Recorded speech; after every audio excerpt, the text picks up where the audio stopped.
L'anime commence par une vue aérienne de la ville de Fézy. Dans cette ville vivait un homme nommé Minglu qui aimait tromper les gens. Ce jour-là, Minglu a trompé son ami dans sa classe pendant qu'il jouait au jeu d'argent.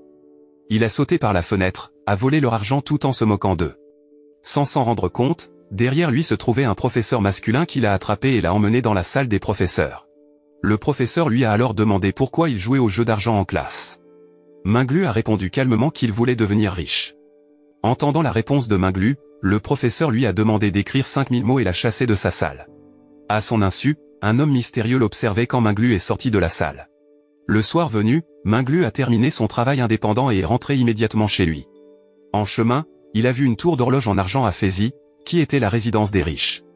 Il s'est avéré que tout ce temps, Minglu avait collecté de l'argent pour pouvoir vivre avec les riches dans la tour. Alors que Minglu rentrait chez lui, quelques karmas rouges l'ont suivi car il sentait le mal sur son corps.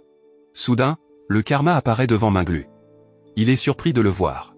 Ensuite, un homme nommé Zélian est venu attaquer le karma et a dit à Minglu qu'il était le gardien de Fézy.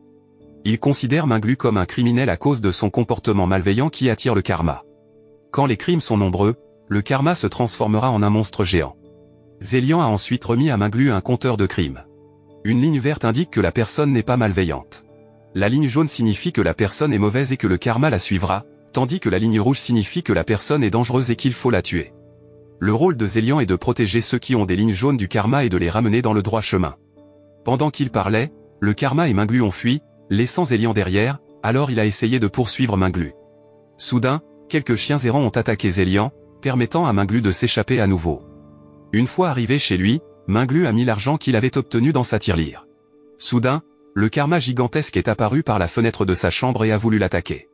Alors que Minglu avait du mal à gérer le karma, Zélian l'a seulement observé depuis le toit de sa maison, étant encore contrarié par l'attitude de Minglu plus tôt.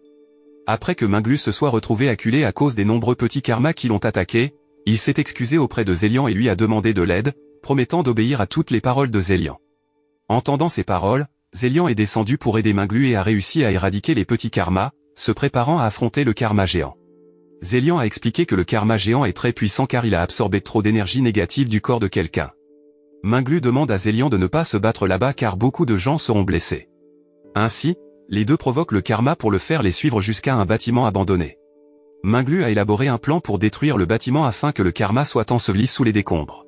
Minglu connaît tous les points qui peuvent faire effondrer le bâtiment, il a mis un X à chaque point pour que Zélian puisse les détruire.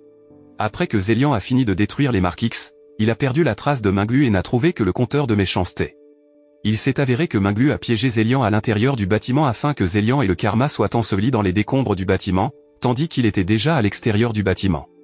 Minglu était content d'avoir réussi à tromper Zélian, mais rapidement Zélian a réussi à sortir des décombres du bâtiment sans être blessé et était très en colère contre le traitement que Minglu lui a infligé. Zélian a dit que s'il n'était pas chargé de protéger Minglu, il l'aurait déjà tué à présent. Zélian demande ensuite à propos de la promesse de Minglu de suivre ses paroles, mais Minglu dit simplement qu'il ne lui a jamais rien promis. Zélian, se sentant très en colère, a lancé sa malédiction de Pinocchio, où à chaque mensonge de Pinocchio, son nez s'allongerait. Cependant, à chaque mensonge de Minglu, ses parties génitales grandiraient. Entendant cela, Minglu a paniqué et lui a demandé de lever la malédiction. Il s'est avéré que Zélian taquinait simplement Minglu car quand il ment, ses cheveux poussent plus longs. Minglu demande comment faire disparaître la malédiction. Zélian a dit que la malédiction disparaîtrait après que la personne qui l'a trompé lui ait pardonné. Pendant que Minglu dormait, il rêva d'un garçon demandant à son frère de jouer d'une voix enrouée. Ensuite, il se réveilla pour se préparer pour l'école, mais il fut surpris de voir Zélian en train de cuisiner dans sa cuisine pour préparer le petit déjeuner. Zélian expliqua qu'étant donné qu'il était responsable de la protection et de la surveillance de Minglu, il ne pouvait pas être à plus de 100 mètres de distance, alors il avait décidé de rester chez Minglu. Minglu ignora les paroles de Zélian et se rendit immédiatement à l'école. Mais en marchant, soudain il sembla heurter un mur, alors il ne put pas continuer ses pas car lui et Zélian étaient déjà à 100 mètres de distance. Voyant cela, Zélian éclata simplement de rire joyeusement. Minglu le supplia ensuite d'aller à l'école avec lui car il serait en retard. Arrivé à l'école, Minglu s'excusa auprès de tous ses amis qui l'avaient trompé. Ensuite, une élève s'approcha de Minglu et lui demanda pourquoi il parlait seul, et Minglu expliqua qu'il discutait avec son ami, Zélian. Mais elle ne pouvait pas voir où se trouvait Zélian, alors Minglu mentit pour cacher la vérité, et ses cheveux devinrent plus longs car il ne disait pas la vérité. La nuit, beaucoup de karmas apparurent pour attaquer Minglu, alors Zélian dut se battre contre ces karmas. Après le combat, Zélian expliqua que tous les karmas qui avaient attaqué Minglu étaient encore faibles par rapport au karma qui ressemblait à une forme humaine. D'autre part, il y avait un homme nommé Jed avec son karma sur le point d'entrer à Fezi. De retour chez lui, Zélian lut le rapport de crime de Minglu et dit qu'il lui suffit de s'excuser une fois de plus auprès de quelqu'un, et la malédiction sera levée. Lorsque Zélian s'allongea, il réfléchit à pourquoi Minglu était considéré comme un criminel alors qu'il n'avait fait qu'une petite erreur. Peu après, Zélian reçut un appel téléphonique lui indiquant que l'ultime karma attaquait Fezi, alors les gardiens en service furent priés de s'y rassembler immédiatement et de mettre fin à leur mission. Cela signifiait que les gardiens devaient tuer la personne qu'ils protégeaient. Lorsque Zélian s'apprêtait à tuer Minglu, il se souvint quand il avait dit à un homme qu'il détestait les humains car ils viennent toujours aux dieux quand ils sont en difficulté. Mais quand ils sont heureux, ils oublient les dieux. L'homme avait répondu que c'était une tâche qu'il devait accomplir de tout son cœur car les mauvaises personnes étaient perdues, alors Zélian devrait être capable de leur donner une chance de devenir de bonnes personnes à nouveau. Se souvenant des conseils de l'homme, Zélian ne tua pas Minglu. Il dit à Minglu de s'excuser rapidement auprès de la dernière personne. Par conséquent, Zélian emmène Minglu chez son professeur masculin, Monsieur Wen. Cependant, lorsque Minglu s'excuse, Monsieur Wen ne croit pas ses paroles et le punit en lui demandant d'écrire 5000 mots d'excuses. Minglu accepte mais demande la permission de les écrire chez son professeur. Zélian attendit Minglu devant la maison de Monsieur Wen car il ne pouvait pas s'éloigner de Minglu de plus de 100 mètres. C'est alors que Jed apparut derrière Zélian. Pendant ce temps, chez Monsieur Wen, Minglu avait terminé sa phrase, mais Monsieur Wen ne croyait toujours pas en la sincérité de Minglu, alors il lui demande de la réécrire encore une fois. Pendant ce temps, à l'extérieur, Zélian fait face à Jed et lui dit qu'il veut jouer avec lui. Mais Zélian, qui ne le croyait pas, l'attaqua avec son coup de poing. Jed, en colère, émit une petite quantité de karma pour l'attaquer, et le karma avait suffisamment de puissance pour submerger Zélian. Zélian émit un Pinocchio géant qui put vaincre le petit karma. Mais Jed émit un karma géant qui fit très mal perdre à Zélian. Pendant ce temps, chez Monsieur Wen, Minglu était constamment invité à réécrire ses excuses. Il aperçut la condition de Zélian à l'extérieur de la maison par la fenêtre. Il fut surpris de voir que Zélian était attaqué par certains karmas. Minglu s'excusa auprès de Monsieur Wen, mais celui-ci ne le pardonna toujours pas. Minglu, très contrarié, frappa ensuite Monsieur Wen jusqu'à ce qu'il s'évanouisse. Ensuite, il courut dehors pour retrouver Zélian. Arrivé à l'extérieur de la maison, Minglu vit Zélian qui était déjà impuissant. Jed dit à Minglu qu'il voulait aussi jouer avec lui, mais Minglu l'ignora. Jed s'approcha de Minglu et lui dit que les gardiens ne sont que des marionnettes créées à partir d'un artefact divin comme leur batterie, tout en montrant la pierre divine de Zélian qu'il avait prise. Minglu demande à Jed de rendre l'artefact divin à Zélian, mais quand il essaie de le récupérer, il s'avère être si chaud que la main de Minglu brûle. Minglu demanda pourquoi il avait fait ça à Zélian et Jed dit que c'était parce que Zélian l'avait frappé quand il jouait avec lui. Minglu frappa ensuite Jed et courut pour emmener Zélian dans son appartement. Arrivé à l'appartement, Jed apparut derrière eux. Minglu courut ensuite vers le toit de l'appartement, portant le corps de Zélian, mais Jed réussit à poignarder Minglu jusqu'à ce que son sang goutte sur le visage de Zélian. Une fois sur le toit de l'appartement, Jed observa la tour d'horloge en argent tout en disant que c'était sa véritable destination. Soudain, Zélian se réveilla à cause du sang de Minglu, mais il avait une personnalité différente. Il invita même Jed à travailler ensemble pour détruire la tour. Zélian remercia Jed d'avoir retiré l'artefact divin car il pouvait maintenant utiliser une autre personnalité. Après que Jed lui ait fait confiance, Zélian attaqua Jed si violemment qu'il lui coupa le bras. Cependant, Jed changea de forme, et Zélian présenta sa deuxième personnalité comme une femme nommée Mariani, célèbre pour être une gardienne frauduleuse. En entendant ces paroles, Jed se souvint de son passé quand il s'était approché d'une femme nommée Mariani assise sur une balançoire.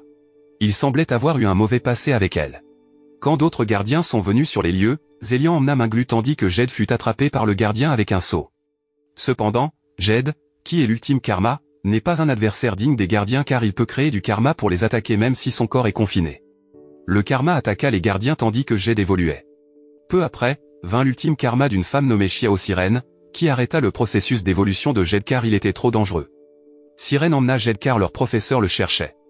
Sirène s'excusa auprès d'eux pour les problèmes que Jed avait causés, mais elle voulait en réalité toujours que les gardiens meurent. Pendant ce temps, ailleurs, Zélian et Minglu réussirent à s'échapper. Zélian demanda à Minglu d'insérer l'artefact divin pour que sa personnalité revienne à la normale. Mais avant que Minglu ne mette l'artefact dans son corps, il conseilla de ne pas dire à quiconque l'apparition de Mariani. Minglu remercia la personnalité de Mariani, et Zélian disparut pendant un moment. Pendant ce temps, alors que Sirène et Jed voyagent sur un tapis volant, Sirène dit que Jed doit être capable de contrôler ses émotions et de toujours prendre le médicament qu'elle donne.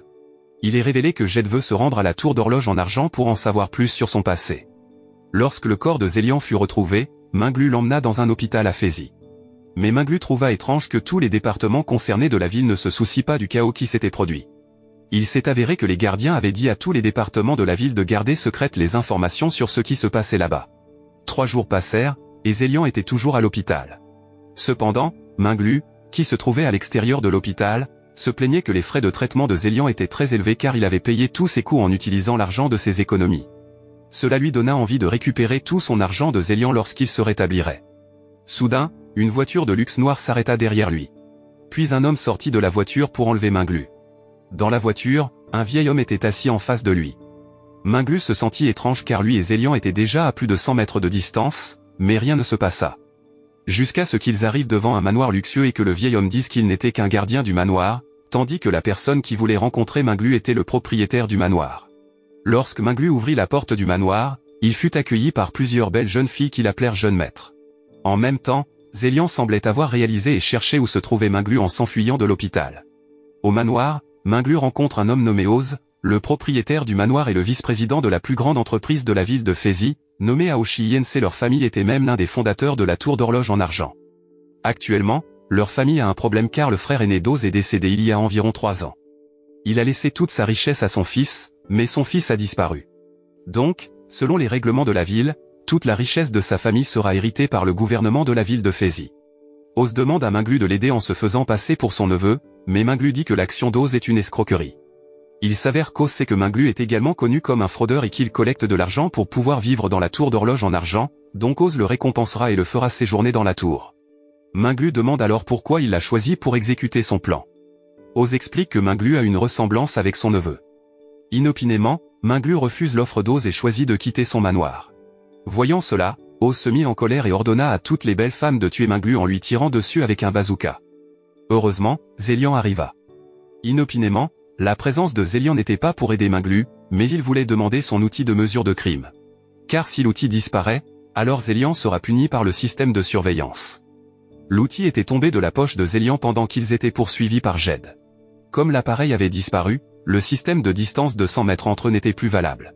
Pendant qu'ils se disputaient, Zélian fut attaqué par l'une des filles de la maison. Mais il ne se battit pas contre elle et choisit de s'enfuir avec Minglu pour se cacher. En se cachant, Zélian se souvient quand Minglu l'avait aidé à échapper à Jed. Il demanda ensuite si eux deux étaient maintenant amis, et Minglu répondit qu'il l'était. Entendant la réponse de Minglu, Zélian sortit de sa cachette pour protéger Minglu. Mais à ce moment-là, Zélian fut coincé car le système de surveillance n'autorise pas un gardien à nuire aux humains, donc il ne pouvait pas les attaquer. Lorsque les filles provoquèrent sa colère, Zélian utilisa toute sa force pour les attaquer. Mais Minglu l'éloigne de là pour éviter une bagarre.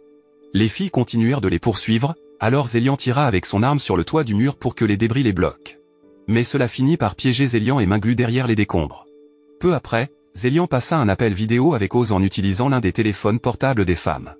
Il menace Oz en lui disant que s'il ne les libère pas, le système enverra leurs gardiens, qui ne sont pas liés par les règles car ils sont autorisés à attaquer et tuer les humains. Le gardien était un homme légendaire nommé Ivan.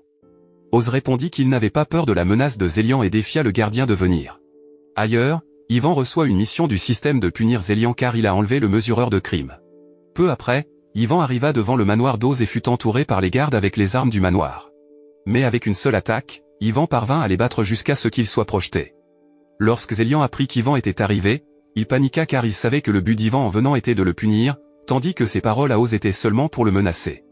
Zélian dit à Minglu de faire tout ce qu'il faut pour s'échapper de là jusqu'à ce qu'ils lèvent tous deux les mains en signe de trêve envers les femmes. Ivan, envoyé par le système, n'avait pas seulement pour ordre d'arrêter Zélian, mais il devait en même temps capturer le propriétaire du manoir et tous ceux impliqués dans le chaos. Même si la famille Oz était l'un des fondateurs de la tour d'horloge en argent, leur plus haute loi était le système de contrôle de la ville de Fézy. Donc, ils devaient obéir aux règles de Fézy. Zélian dit à toutes les femmes de partir de là. La leader des servantes, nommée Aruba, le remercia de les avoir avertis, puis elles quittèrent toutes rapidement le manoir. D'un autre côté, Ivan entra dans la chambre d'Oz avec ses troupes masquées, chargées de punir Oz. Ensuite, Ivan effaça la mémoire d'Oz et de ses autres gardes. Pendant ce temps, Minglu et Zélian se cachent de l'escouade de censure dont le travail est d'effacer les souvenirs humains, et leur position est supérieure à celle de Zélian. Un des gardiens de la censure parvint à les trouver et détecta l'identité de Minglu, donc il voulut effacer la mémoire de Minglu. Peu après, Ivan arriva et dit aux gardiens de la censure de les laisser, Ivan battit immédiatement Zélian. Minglu tente d'arrêter Ivan et d'expliquer ce qui s'est vraiment passé. Heureusement, Ivan l'écoute. L'appareil de mesure du crime a été perdu lors de l'attaque de la ville de Fézi par Jed, donc Ivan voulait aider Zélian à l'expliquer au système pour que sa sentence soit annulée par le système de surveillance. Mais Zélian doit rester sous la supervision d'Ivan pour que ce dernier soit toujours avec Minglu et Zélian. Ensuite, le système dit à Ivan d'effectuer la mission suivante, mais Minglu et Zélian doivent l'accompagner. Il s'est avéré qu'Ivan a reçu la mission de tuer 13 criminels dans leur quartier général.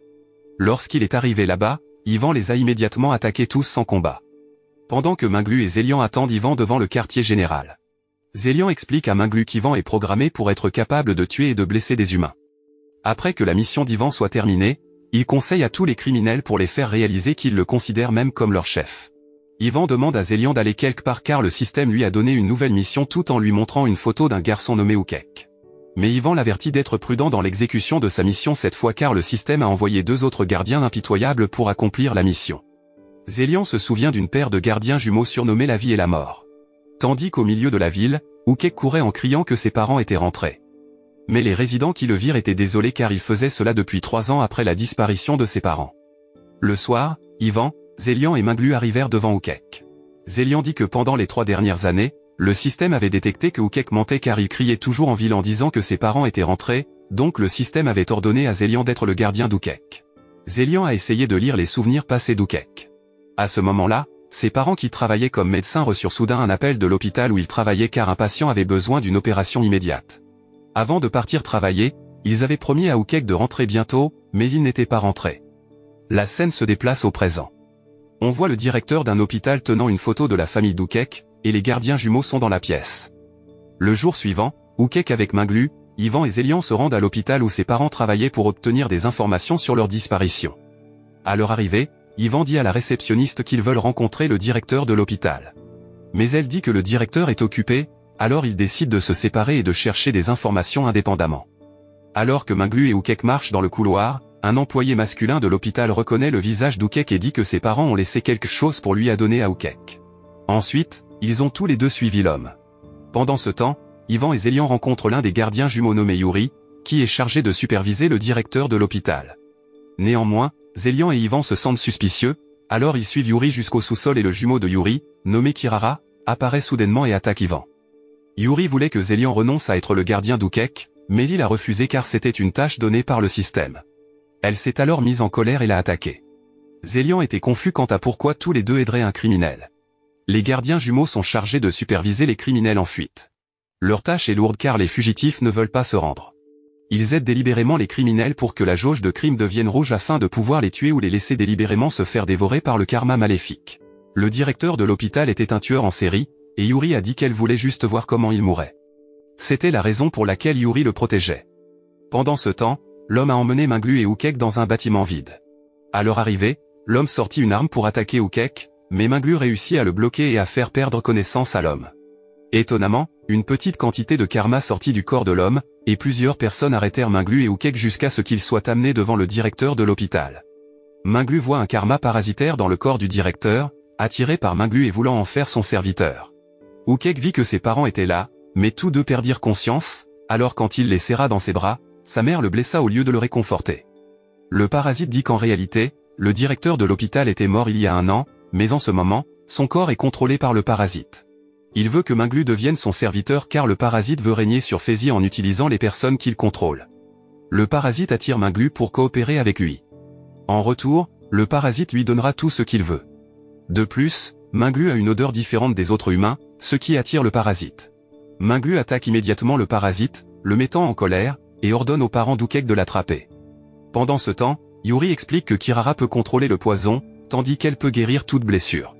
Mais Ivan ne prêta aucune attention à leurs paroles et commença à changer de forme pour se battre contre eux. Après avoir changé de forme, il tira en continu sur Kirara et Yuri avec son bazooka, mais parce que Kirara sauta devant Yuri, ils fusionnèrent en un seul être. Zélian, qui vit les gardiens se battre, se sentit en insécurité car sa force était très faible en comparaison de la leur. Ensuite, Marie-Yani apparut dans la conscience de Zélian et le mit en garde contre Ivan, car Ivan pouvait menacer leur existence à tous les deux. Avant que Zélian ne s'en rende compte, Ivan avait réussi à battre les gardiens jumeaux jusqu'à ce qu'ils tombent tous les deux dans l'inconscience.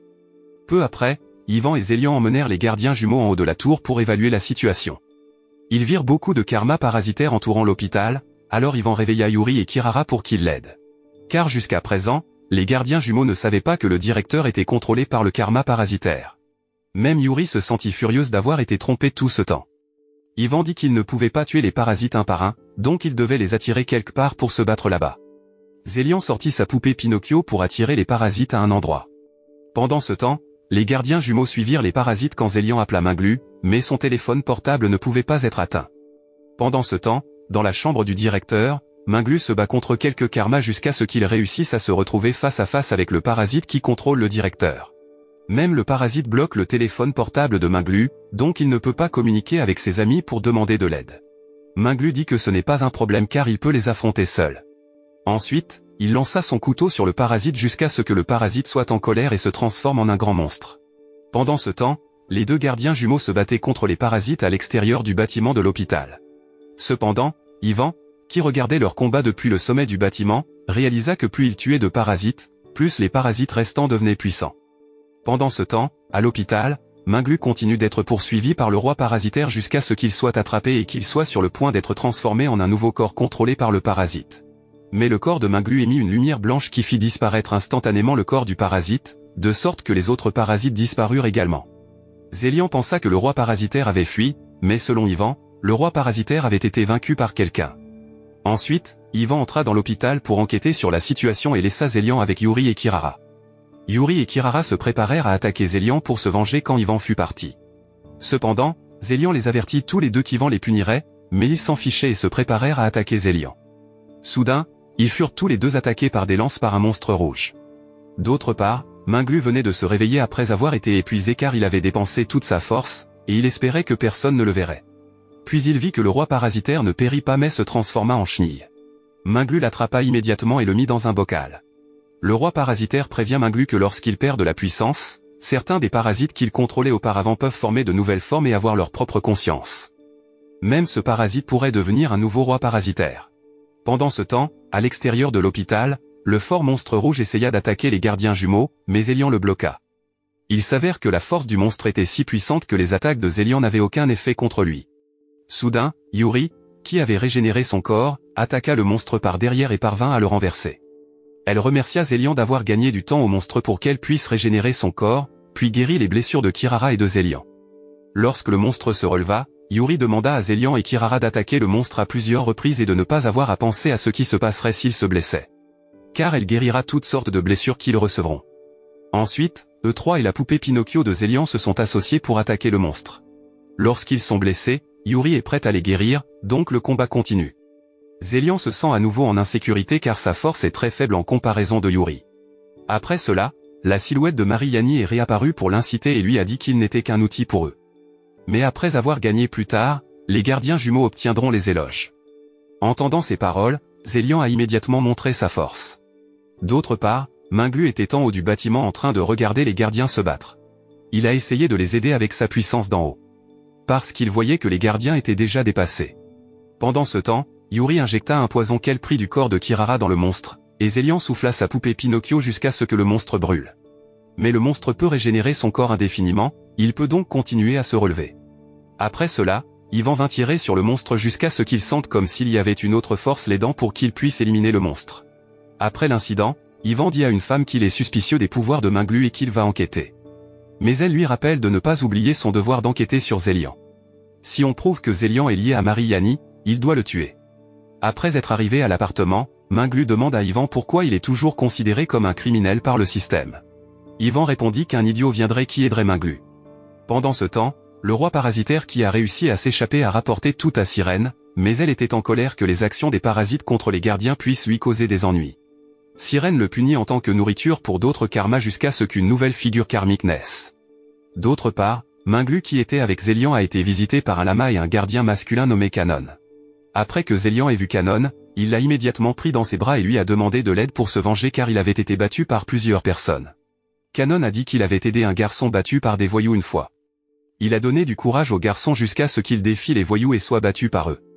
Il s'est avéré que le pouvoir transféré par Kanon ne pouvait pas pénétrer le corps du garçon parce qu'il était si lâche qu'il n'osait pas combattre les voyous. Après cela, Kanon s'est présenté comme le gardien du garçon à partir de maintenant. Parce que le travail de Canon est de protéger les lâches qui ont toujours peur, de sorte que le système détecte cette peur comme un crime. Le garçon a été déclaré criminel car il suivait toujours une fille mais n'osait pas exprimer ses sentiments pour elle. Canon promet d'aider le garçon demain car il doit maintenant aller chez Minglu pour l'aider. Après tout, Zélian a perdu sa jauge de criminalité. D'autre part, Ivan était parti enquêter sur quelque chose. De même, Canon a demandé de l'aide à Zélian et à Minglu pour retrouver la personne sur la photo qu'il avait apportée. Parce que cette personne est la clé du succès de sa mission. Minglu pense que c'est une photo d'une femme, mais Canon répond que c'était une photo de Minglu quand il a été touché par la malédiction de Pinocchio. Juste à ce moment-là, Minglu a menti à Zélian, donc la malédiction s'est produite. Minglu, qui se sentait gêné, a immédiatement fui de là. Et c'est à ce moment-là que le garçon lâche a vu Minglu et a pensé que c'était une femme, ce qui lui a fait tomber amoureux au premier regard. Canon demande à Minglu de se déguiser à nouveau en femme et de rencontrer le garçon lâche. Bien sûr, il a été rejeté par lui, mais Canon a montré beaucoup d'argent en retour, alors Minglu a accepté d'aider et a même appelé Canon patron. Le lendemain, la mission a commencé. Minglu s'était déguisé en femme et avait rencontré le garçon lâche. Ensuite, 3 voyous arrivent pour les tourmenter. Canon l'a alors encouragé à montrer son courage devant la femme. Même si c'était en réalité Zélian, qui n'était pas visible et a battu les voyous. Après cela, le garçon lâche a osé inviter Minglu à aller avec lui dans un restaurant. Quand Minglu est arrivé là-bas, le garçon lâche lui a dit qu'il avait toujours été considéré comme inutile. Minglu l'a ensuite encouragé à avoir confiance en lui, et ils se sont séparés. En rentrant chez lui, Minglu a demandé à Zélian pourquoi Canon n'était pas affecté en étant à 100 mètres du garçon. Zélian a expliqué que Canon est un gardien de niveau 4 qui n'a pas à suivre les règles. Parce que les gardiens sont divisés en 5 niveaux. Lui et les gardiens jumeaux sont au niveau 2, Ivan est au niveau 3, tandis que Canon est au niveau 4, un gardien avec des capacités rares qui peuvent être développées pour influencer la ville. Mais les gardiens de niveau 4 ne pouvaient pas combattre efficacement, ils devaient donc coopérer avec les gardiens de niveau 3 pour préserver leur position. C'est pourquoi Canon collabore avec Ivan. Après cela, il y avait son ami, Chengru, qui a appelé Minglu pour lui donner un dépliant. Mais quand elle a vu Minglu déguisé en femme, Chengru a mal compris et s'est immédiatement enfui. Arrivé à l'appartement, Canon a donné de l'argent à Minglu pour avoir accompli sa mission. Il a vu un dépliant dans le sac de Minglu que Chengru lui avait donné. Le dépliant contenait un avertissement de ne pas quitter la maison la nuit car quelqu'un atteint du syndrome d'allotriophagie avait tué beaucoup de gens et errait toujours dans la ville de Fezi. Canon a dit qu'au début de la construction de Fezi, de nombreux habitants sont morts de faim car la ville ne disposait pas d'un grand approvisionnement en nourriture. Mais tous les habitants n'ont pas pu en obtenir lorsque la ville a commencé à se développer, et les provisions alimentaires suffisaient car le syndrome les rendait cannibales. Mais le dernier souffrant du syndrome est décédé il y a plusieurs années. À cette époque, un vieil homme était en traitement à l'hôpital et a essayé de manger son propre enfant, il a été abattu par la police, et supposément à cause de la mort de cette personne, le syndrome avait disparu de Fezi. Dans un endroit sombre, un homme mange une fille en disant qu'il déteste Fezi et les gardiens. Ensuite, il a vu la silhouette d'une femme qui ressemblait à Mariani et a dit qu'elle sortirait bientôt de là pour tuer tout le monde. Le lendemain, les voyous que Zélian avait battus hier sont venus chercher le garçon lâche. Ils l'ont emmené dans les rues et l'ont battu. Zélian voulait l'aider mais Canon l'en a empêché car c'était le test final pour le garçon. Quand les voyous sont partis, le garçon s'est relevé et a dit qu'il allait les affronter tous. Mais l'un des voyous a dit qu'il était coriace. Ensuite, les voyous ont décidé de partir de là et l'ont laissé. Canon apparaît alors et dit que son système criminel sera aboli car il a réussi son test final.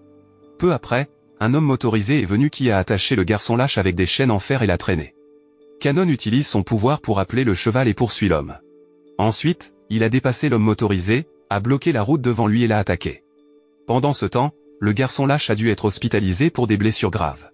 Canon, qui sentait qu'il devait être responsable de l'incident, a cherché l'endroit où se trouvait l'auteur jusqu'à ce qu'il parvienne à le trouver. L'auteur a expliqué qu'il avait reçu l'ordre de son patron car il détestait vraiment les gardiens. Soudain, l'homme se transforme en un gros monstre et attaque Canon, mais il parvient à contre-attaquer jusqu'à ce que le bras du monstre soit sectionné. Après cela, Canon a arrêté l'auteur pour l'interroger sur son patron. Canon a immédiatement appelé Ivan qui enquêtait sur quelque chose dans un hôpital abandonné. Il a dit qu'il y avait un homme atteint du syndrome qui avait réussi à s'échapper et à vivre jusqu'à aujourd'hui.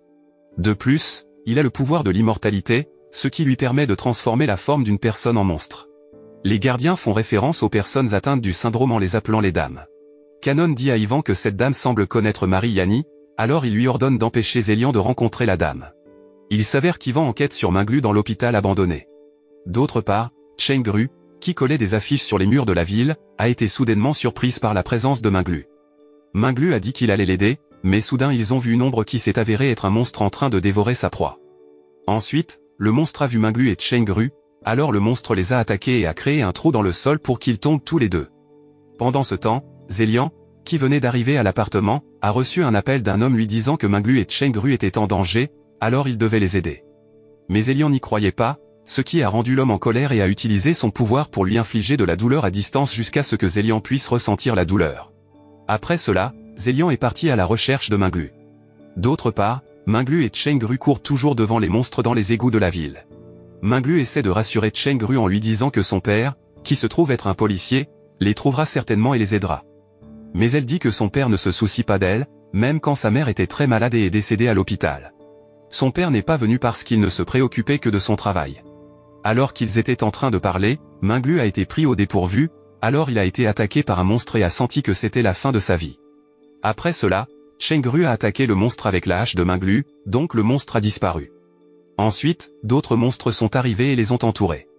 Comme il n'y avait pas d'autre issue, Minglu a tiré Chengru dans les égouts. Pendant ce temps, Kanon utilise sa force pour trouver Zelian, qui cherche Minglu au quartier général de la Dame. Kanon a fait chercher Zelian dans le fossé par de nombreuses petites souris jusqu'à ce qu'une des souris parvienne à le trouver. La souris demande à Zelian de ne pas poursuivre sa recherche, mais il est déterminé à trouver Minglu. Ce n'est pas longtemps avant que Kanon n'arrive aussi là-bas. D'autre part, la Dame a senti leur arrivée. Il avait attendu 70 ans pour se venger jusqu'à ce qu'il ait créé des milliers de monstres pour attaquer Fezi. Pendant ce temps, Minglu et Chengru ont trouvé un escalier menant au sommet, mais il était bloqué par une porte en fer. Heureusement, Minglu a réussi à aider Chengru à sortir par cette porte. Mais quand il voulait sortir, les monstres sont arrivés. Minglu a dit à Chengru de monter et de demander de l'aide, pendant qu'il ferait face aux monstres seul. Puis Minglu se souvient quand Chengru l'a protégé enfant quand un autre enfant le dérangeait. C'est pourquoi il voulait la protéger maintenant. Quand le monstre s'apprêtait à attaquer, Zelian est arrivé et a immédiatement tué tous les monstres. Mais la Dame est arrivée parce qu'il sentait l'odeur de Mariani venant du corps de Zelian. La Dame lui a raconté que, il y a 70 ans, il avait pris le contrôle de la ville de Fezi. Cependant, deux gardiens sont arrivés, qui se sont avérés être Ivan et Mariani, et ils ont perturbé son premier plan. La Dame a attaqué Zelian et l'a attrapé, mais Kanon est arrivé et a attaqué le monstre jusqu'à ce que le ruban de cheveux de Zelian se défasse, ce qui le faisait beaucoup ressembler à Mariani. Kanon se souvient alors du moment où Mariani est devenue son mentor et quand elle a massacré tout le monde, y compris ses propres élèves. Kanon a demandé à Zelian de le protéger pendant qu'il rassemblait ses forces. Pendant ce temps, Chengru arrive au poste de police et demande de l'aide. Cependant, elle s'évanouit avant de dire quoi que ce soit, alors le policier a appelé son père et lui a demandé de l'emmener à l'hôpital. À ce moment-là, son père enquête sur un meurtre commis par des monstres près du canal de la ville. Puis une femme est arrivée avec un garçon qui a dit à la police qu'il reprendrait cette affaire. De retour dans la bataille, Kanon utilise son pouvoir pour voir les mouvements de tous les adversaires afin de guider Zelian vers le monstre et réussit à le trancher jusqu'à ce que le monstre émette un liquide vert toxique. Après cela, Kanon a emmené Zelian voler jusqu'au toit de la salle et lui a demandé de créer un bouclier. Le Dame a créé deux monstres sangsues qui les ont attaqués par derrière. Heureusement, Zelian a réussi à trancher le monstre sangsu, mais une autre monstre sangsu a pu attaquer Kanon, qui a alors épuisé son énergie et ne pouvait plus combattre. Kanon a finalement libéré ses derniers pouvoirs pour les transférer à Zelian, triplant ainsi sa puissance. Mais le monstre a attaqué Kanon à la place, qui n'avait plus de pouvoir. Heureusement, Minglu peut sauver Kanon et l'éloigner de là. Kanon a immédiatement contacté Ivan, et Ivan lui a informé que l'équipe de démolition de la division Randé serait bientôt sur place. Il leur a donc demandé à tous de quitter les lieux. Pendant ce temps, Ivan enquête toujours sur le passé de Minglu dans un endroit appelé Blackwater Street. Là, il a rencontré une grand-mère qui lui a dit que l'endroit avait connu un incendie il y a 8 ans. Ensuite, Ivan a demandé des informations sur le père de Minglu, Wokua, mais elle a eu peur et s'est enfuie. La grand-mère a prévenu qu'en cherchant Wokua, de mauvaises choses lui arriveraient. Elle lui a raconté qu'il y a 10 ans, une belle femme avec ses 2 fils était venue dans cet endroit. Beaucoup d'hommes voulaient l'épouser à cause de sa beauté, et elle a choisi Wokua, qui était un ivrogne, pour être son mari. Après le mariage, Wokua la torturait souvent, mais la femme ne pouvait pas pleurer.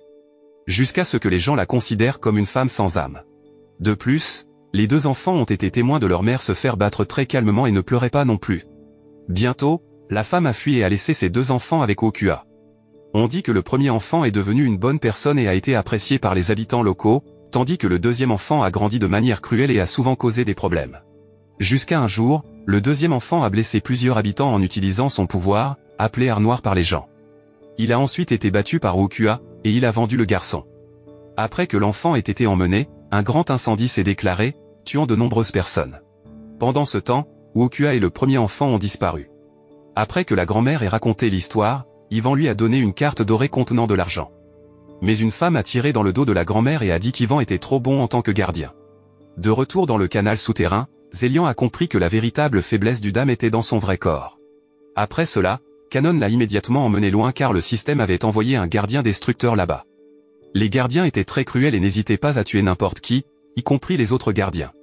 Peu de temps après, les deux personnes qui avaient rencontré la police sont arrivées devant le dame. Ils ont dit qu'ils l'arrêteraient en tant qu'objet de recherche. Ensuite, le dame les attaque tous les deux, mais le garçon peut facilement transpercer le corps du dame. Lorsqu'il s'apprêtait à attaquer son vrai corps, il s'est avéré que le dame avait déjà fui. Pendant ce temps, Ivan était déjà dans le centre-ville, les gardiens jumeaux l'ont appelé et lui ont dit qu'on leur avait dit de l'aider. Il leur a ensuite demandé de venir dans les égouts. Le dame, en fuite, se souvient de son passé lorsqu'il a été tué par Ivan et Mariani, puis ressuscité par une organisation appelée Genesis Star. Il s'avère que Genesis Star veut réaliser le rêve du dame de dévoiler la pourriture à Fezi aux habitants. Mais alors que le dame s'apprêtait à arriver à la sortie, Ivan est soudainement apparu. Le dame était très en colère, alors il a immédiatement attaqué Ivan. Mais Ivan a réussi à riposter jusqu'à ce que le dame dise qu'il avait déjà relâché des milliers de monstres dans Fezi pour que la vérité de la ville soit révélée. Ivan a répondu qu'il n'avait pas peur car la ville de Fezi avait déjà des dispositifs de sécurité et des systèmes pour protéger la ville des perturbations des monstres. Il s'est avéré que les paroles d'Ivan étaient vraies car lorsque les monstres sont arrivés au milieu de la ville, les gardiens étaient prêts à tout les détruire. Pendant ce temps, le gardien destructeur qui était dans la fosse a sorti une pierre de destruction massive nommée Aurora. Rien qu'en voyant la lumière blanche, les monstres ont été instantanément annihilés. Le dame a ensuite été capturé par l'équipe de destruction tandis qu'Ivan est parti immédiatement. D'autre part, Minglu et Zélian qui venaient d'arriver à l'appartement ont été surpris car les gardiens s'étaient rassemblés à son appartement. Yuri informe qu'ils ont une mission pour enquêter sur un parc d'attractions abandonné car de nombreuses personnes ont disparu là-bas. Pendant ce temps, la police n'était pas autorisée à enquêter sur les lieux car cela serait dangereux pour les gens ordinaires. Ainsi, le système de la ville a ordonné aux gardiens d'enquêter sur le lieu, et il s'est avéré que le parc d'attractions appartenait à Aoshi ENC. Ivan informe que le système a libéré Minglu de son statut de criminel, donc sa mémoire des gardiens sera effacée. Il a fait cela exprès pour éloigner Minglu de Zélian. En entendant cela, Zélian court et pleure car il avait déjà considéré Minglu comme son ami. Après cela, Minglu s'approche de Zélian et le remercie pour les souvenirs jusqu'à présent. Mais il s'avère que celle qui a répondu aux paroles de Minglu était Mariani, qui a pris le contrôle du corps de Zélian. Marie dit qu'elle devait se montrer parce qu'elle avait besoin de l'aide de Minglu. Après tout, Zélian allait recevoir une mission qui le mènerait à la mort au parc d'attractions. Parce qu'il y a des insectes qui peuvent tuer n'importe qui, Marie veut que Minglu l'aide. Car si Zélian meurt, elle mourra aussi et en échange, elle n'effacera pas la mémoire de Minglu. Marie demande à Minglu de l'aider à trouver où se trouve Zélian. S'il ne revient pas dans quelques semaines, elle dit qu'elle découvrira qui est vraiment Minglu et par-delà.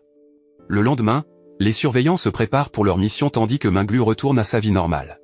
La morale qui peut être tirée de cet anime est qu'un crime peut apporter une mauvaise karma dans la vie d'une personne et même l'aura négative autour de lui entoure également le corps de cette personne.